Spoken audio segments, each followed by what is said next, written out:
ഇന്നലെയാണ് തമിഴ്നാട് വാൽപ്പാറ അപകടത്തിൽ പരിക്കേറ്റ 9 പേരുടെയും സംസ്കാര ചടങ്ങുകളൊക്കെ പൂർത്തിയായത്. കണ്ണീരോടെയാണ് നാടൊന്നാകെ 9 പേർക്ക് യാത്രയയപ്പ് നൽകിയത്. എന്തായാലും ഈ ഒരു അപകടത്തിൽ പരിക്കേറ്റ 4 പേരും ചികിത്സയിൽ തുടരുന്നു എന്നൊരു വിവരമാണ് ഇപ്പോൾ ലഭിക്കുന്നത്. കോയമ്പത്തൂർ മെഡിക്കൽ കോളേജിലാണ് ഇവർ തീവ്ര പരിചരണ വിഭാഗത്തിലാണ് ഈ 4 പേരും ചികിത്സയിൽ തുടരുന്നത്. ചികിത്സയിലുള്ള നൌഷാദ് അലി, മുഹമ്മദ് ഫായിസ് എന്നിവരുടെ ആരോഗ്യനില ഗുരുതരമായി തുടരുകയാണ്. ഇരുവരും നിരീക്ഷണത്തിലാണെന്നും തീവ്രപരിചരണ വിഭാഗത്തിൽ ചികിത്സയിൽ തുടരുകയാണ് എന്നൊക്കെയാണ് അധികൃതരുടെ ഭാഗത്ത് നമുക്ക് അറിയാൻ കഴിയുന്നത്. എന്തായാലും കോയമ്പത്തൂർ മെഡിക്കൽ കോളേജിൽ തന്നെ ചികിത്സയിലുള്ള സഹദീൻ മുഹമ്മദിനെ വാർഡിലേക്കൊക്കെ മാറ്റിയിട്ടുണ്ട്. അതേസമയം തന്നെ പെരിന്തൽമണ്ണയിലെ സ്വകാര്യ ആശുപത്രിയിൽ ചികിത്സയിലുള്ള മസ്നിനെയും വാർഡിലേക്ക് മാറ്റിയിട്ടുണ്ട്. മസ്നിന്റെ ആരോഗ്യനില ഇപ്പോൾ തൃപ്തികരമാണെന്നാണ് ഡോക്ടർമാർ അറിയിക്കുന്നത്.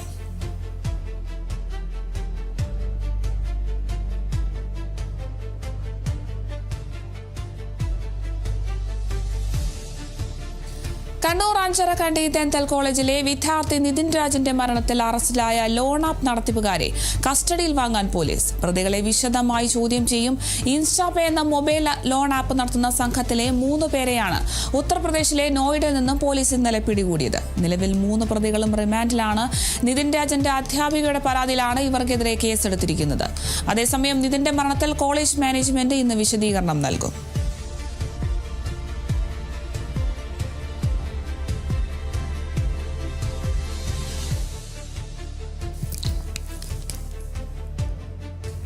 കണ്ണൂർ അഞ്ചരക്കണ്ടി ദന്തൽ കോളേജിലെ വിദ്യാർത്ഥി നിതിൻ രാജിന്റെ മരണത്തിൽ അറസ്റ്റിലായിട്ടുള്ള ലോൺ ആപ്പ് നടത്തിപ്പുകാരെ കസ്റ്റഡിയിൽ വാങ്ങാൻ ഒരുങ്ങുകയാണ് പോലീസ്. പ്രതികളെ വിശദമായൊക്കെ ചോദ്യം ചെയ്യും. ലോൺ ആപ്പ് നടത്തുന്ന സംഘത്തിലെ 3 പേരായിരുന്നു പിടിയിലായിരുന്നത്. ഋഷികേഷ് തിവാരി, പ്രശാന്ത് ഖേവൽ, പ്രകാശ് ജയ് എന്നിവരായിരുന്നു അറസ്റ്റിലായിരുന്നത്. ഉത്തർപ്രദേശിലെ നോയിഡയിൽ നിന്നാണ് Kannur city cyber crime police സംഘം ഇവരെ പിടികൂടിയിരുന്നത്. എന്തായാലും ഇവരുടെ പക്കൽ നിന്നും സിമ്മുകളും മറ്റു ഉപകരണങ്ങളും ഒക്കെ പിടിച്ചെടുത്തിരുന്നു. നിതിൻ രാജിന്റെ അധ്യാപികയുടെ പരാതിയിലായിരുന്നു ഇവർക്കെതിരെ കേസെടുത്തിരുന്നത്. എന്തായാലും അമ്മയുടെ ചികിത്സാ ചെലവിനായി നിതിൻ ലോൺ ആപ്പിൽ നിന്നും പണമൊക്കെ കടമെടുക്കുന്ന ഒരു സാഹചര്യം ഉണ്ടായിരുന്നു. എന്തായാലും ലോൺ തിരിച്ചടവ് മുടങ്ങിയതിനെ തുടർന്ന് നിതിന് ആപ്പിൽ നിന്ന് നിരന്തരമായി ഭീഷണി ഉണ്ടായിരുന്നു. നിതിൻ രാജ് ജീവനൊടുക്കിയ ഏപ്രിൽ 9 ആപ്പിൽ നിന്ന് 98 ഭീഷണി സന്ദേശങ്ങൾ എത്തിയത്. ഇതിന്റെ ടീച്ചറായിട്ടുള്ള ലതയ്ക്കും ഈ ഒരു ആപ്പിൽ നിന്നും സന്ദേശം എത്തിയിരുന്നു. എന്തായാലും ഈ ഒരു ലോൺ ആപ്പ് നടത്തിപ്പുകാരെ ഇപ്പോൾ കസ്റ്റഡിയിൽ വാങ്ങാൻ ഒരുങ്ങുകയാണ് പോലീസ്. എന്തായാലും പ്രതികളെ വിശദമായി തന്നെ ചോദ്യം ചെയ്യുന്നത് തന്നെയാണ് അധികൃതർ അറിയിക്കുന്നത്. ഇൻസ്റ്റാപേ എന്ന മൊബൈൽ ലോൺ ആപ്പ് നടത്തുന്ന സംഘത്തിലെ 3 പേരെയാണ് ഇത്തരത്തിൽ ഉത്തർപ്രദേശിലെ നോയിഡയിൽ നിന്ന് പോലീസ് ഇന്നലെ പിടികൂടിയിരുന്നത്. നിലവിൽ 3 പ്രതികളും റിമാൻഡിലാണ്. നിതിൻ രാജിന്റെ അധ്യാപികയായ ലതയുടെ പരാതിയിലാണ് ഇവർക്കെതിരെ കേസെടുത്തിരിക്കുന്നത്. എന്തായാലും നിതിന്റെ മരണത്തിൽ കോളേജ് മാനേജ്മെന്റ് ഇന്ന് വിശദീകരണം നൽകും.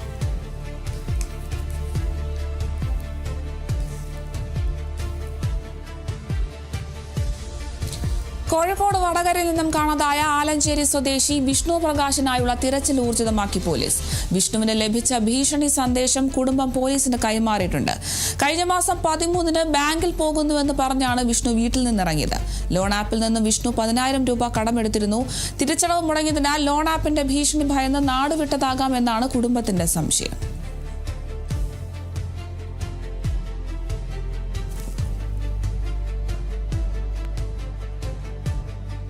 കഴിഞ്ഞ മാസം 13 ബാങ്കിൽ പോകുന്നുവെന്ന് പറഞ്ഞ് വീട്ടിൽ നിന്ന് ഇറങ്ങിയതാണ് വിഷ്ണു.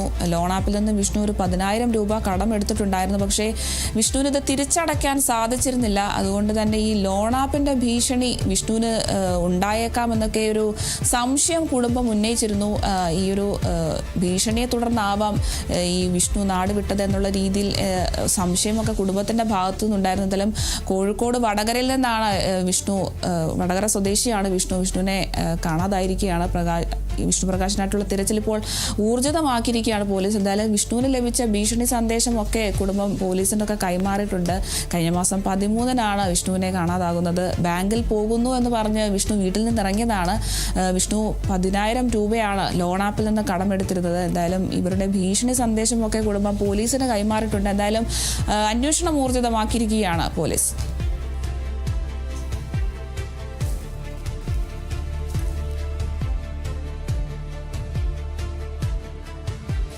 വനിതാ ബില്ല് പരാജയപ്പെടുത്തിയതിൽ പ്രതിഷേധം കടുപ്പിക്കാൻ ഒരുങ്ങി BJP. ബംഗാളിലും തമിഴ്നാട്ടിലും വനിതാ ബില്ല് പ്രധാന പ്രചരണായുധമാക്കും. പ്രധാനമന്ത്രിയുടെ പ്രസ്താവനയ്ക്കെതിരെ ഒറ്റക്കെട്ടായ രംഗത്ത് വരാൻ പ്രതിപക്ഷത്തിന്റെ തീരുമാനം. വിവരങ്ങളുമായി KJ ശ്രീജിത്താണ് ചേരുന്നത്. ശ്രീജിത്ത്, ഇപ്പോൾ വനിതാ ബിൽ ഒരു ആയുധമാക്കാനുള്ള ശ്രമം തന്നെയാണ് BJP നടത്തുന്നത്. ഇനിയും പ്രതിപക്ഷത്തിന്റെ ഭാഗത്ത് പ്രതിഷേധം ഉണ്ടാകുമ്പോൾ വിവരങ്ങൾ എങ്ങനെയാണ്? വനിതാ ബില്ല് പരാജയപ്പെട്ടതിന് പിന്നാലെ തന്നെ ഇന്നലെ നരേന്ദ്രമോദി രാജ്യത്തെ അഭിസംബോധന ചെയ്തിരുന്നു. അപ്പോൾ തന്നെ ഒരു കാര്യം വ്യക്തമായിരുന്നു, പ്രതിപക്ഷത്തിനെതിരെ തുടർച്ചയായി തന്നെ ഇതൊരു ആയുധമാക്കി പ്രതിപക്ഷത്തിനെതിരെ ആഞ്ഞടിക്കാനുള്ള ഒരു അവസരമായാണ് നരേന്ദ്രമോദിയും അതോടൊപ്പം തന്നെ കേന്ദ്ര സർക്കാരും BJPയും എല്ലാം കാണുന്നതെന്ന് ഇന്നലെ തന്നെ വ്യക്തമായിരുന്നു.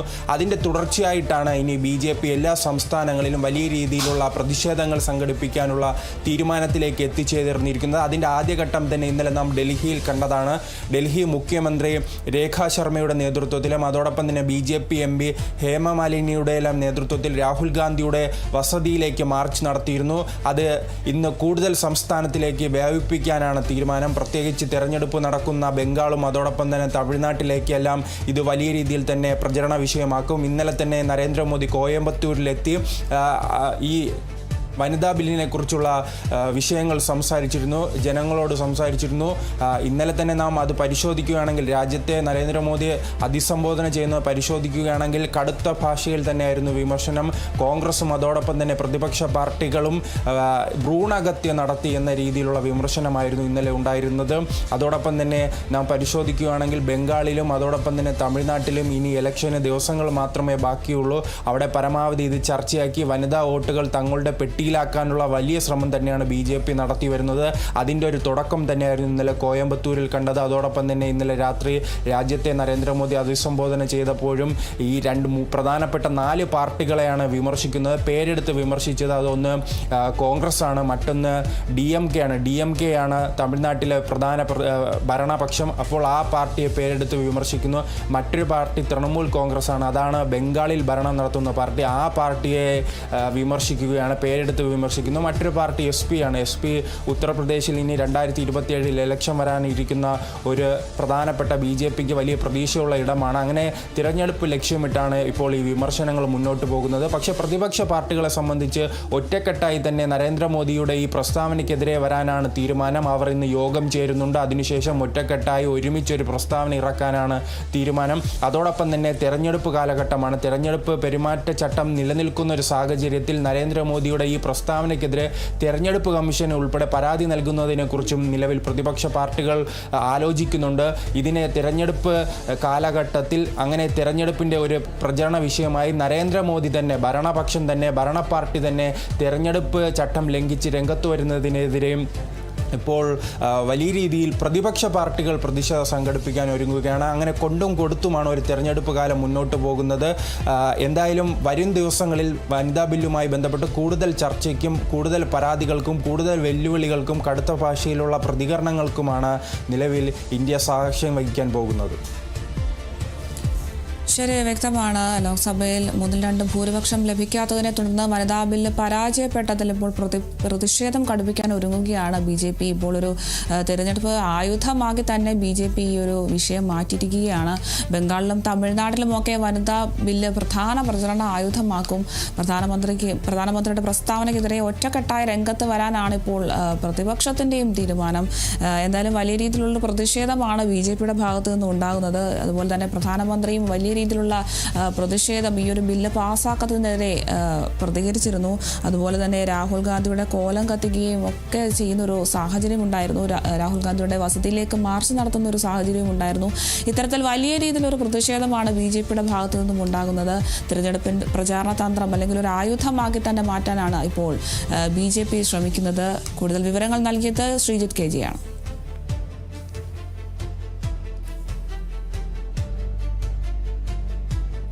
വനിതാ ബില്ലിൽ കോൺഗ്രസിനെ കടന്നാക്രമിച്ച പ്രധാനമന്ത്രിക്ക് മറുപടിയുമായി കോൺഗ്രസ് അധ്യക്ഷൻ മല്ലികാർജ്ജുൻ ഖാർഗെ. നരേന്ദ്രമോദി രാജ്യത്തോട് കള്ളം പറയുന്നുവെന്നും രാജ്യത്തോടുള്ള ഔദ്യോഗിക പ്രസംഗത്തെ മോദി രാഷ്ട്രീയ പ്രസംഗമാക്കിയെന്നും അദ്ദേഹം പറഞ്ഞു. മോദി തന്റെ എതിരാളികളെ ആക്രമിക്കാൻ ഔദ്യോഗിക സംവിധാനങ്ങൾ ദുരുപയോഗം ചെയ്തെന്നും ഇത് ജനാധിപത്യത്തെയും ഇന്ത്യൻ ഭരണഘടനയെയും പരിഹസിക്കുന്നതാണെന്നും അദ്ദേഹം കൂട്ടിച്ചേർത്തു. സ്ത്രീകൾക്കല്ല BJP മുൻഗണന നൽകുന്നതെന്നും വനിതാ സംവരണത്തെ കോൺഗ്രസ് എന്നും പിന്തുണച്ചിട്ടുണ്ടെന്നും മല്ലികാർജ്ജുൻ ഖാർഗെ പറഞ്ഞു.